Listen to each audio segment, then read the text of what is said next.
বিশালগড় মহকুমার কসবা গ্রাম পঞ্চায়েত এলাকায় 14 বছরের নাবালিকার বিয়ে বন্ধ করতে গিয়ে আক্রমণের মুখে পুলিশ প্রশাসন।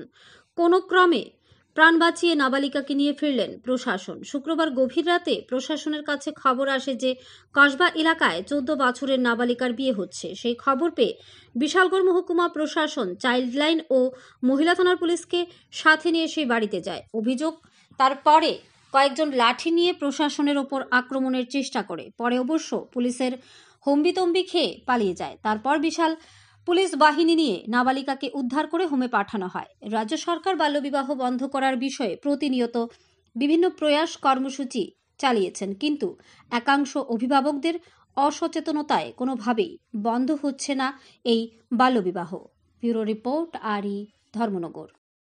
আজকে আমাদের কাছে একটা খবর আসে যে কসবা গ্রাম পঞ্চায়েত এরিয়াতে একটা নাবালকের মেয়ের বিয়ে হইতেছিল। আজকে বিয়েটা ছিল, আমরা গিয়ে প্যান্ডেল পাইছি।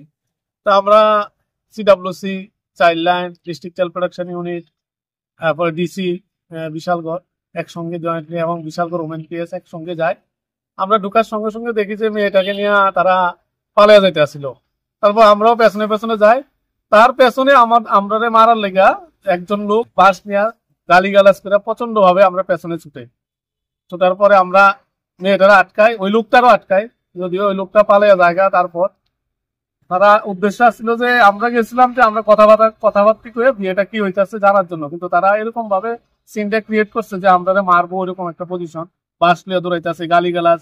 তো ওই লোকটা যদিও পালিয়ে যায়, কিন্তু ওইদিকে লোকটারা আমরা পেছনে লাগিয়ে দেয়। তারপর আমরা কথাবার্তা বলি, ডিসি বিশালগড় উনিও কথাবার্তা কয়া ওমেন পিএস এর যে এসআই সাহেব ছোট ম্যাডাম উনিও কথাবার্তা কয়, আমরাও কথাবার্তা মেয়েটাকে নিয়ে আসি। আমরা মেয়েটাকে শেল্টারে রাখতেছি। পরবর্তীকালে আমরা চাইল্ড ওয়েলফেয়ার কমিটি সিদ্ধান্ত নেব যে কি করা যায়। মেয়েটার বয়স কত? 14 বছর। তো এখন কি করা হইব? এখন তো আমরা শেল্টারে রাখবো, আর বাকিটা সোমবার আমরা সিডাব্লিউসিতে তোলার লেগে আমরা চাইল্ড ওয়েলফেয়ারে করে দেবো। প্রডিউস করার পরে সিডাব্লিউসি ডিসিশন নিব কি করতে। যারা আপনাদের উপর আক্রমণ করার চেষ্টা করছে তারা কি চিহ্নিত করতে পারছেন? মামলা করবে তারা? আমরা চিনছি না, কিন্তু যে লোকটা আপনি আক্রমণ করতে চাইছে ওই লোকটা আমরা আটকাইছিলাম, কিন্তু ওই লোকটা পালিয়ে যায়।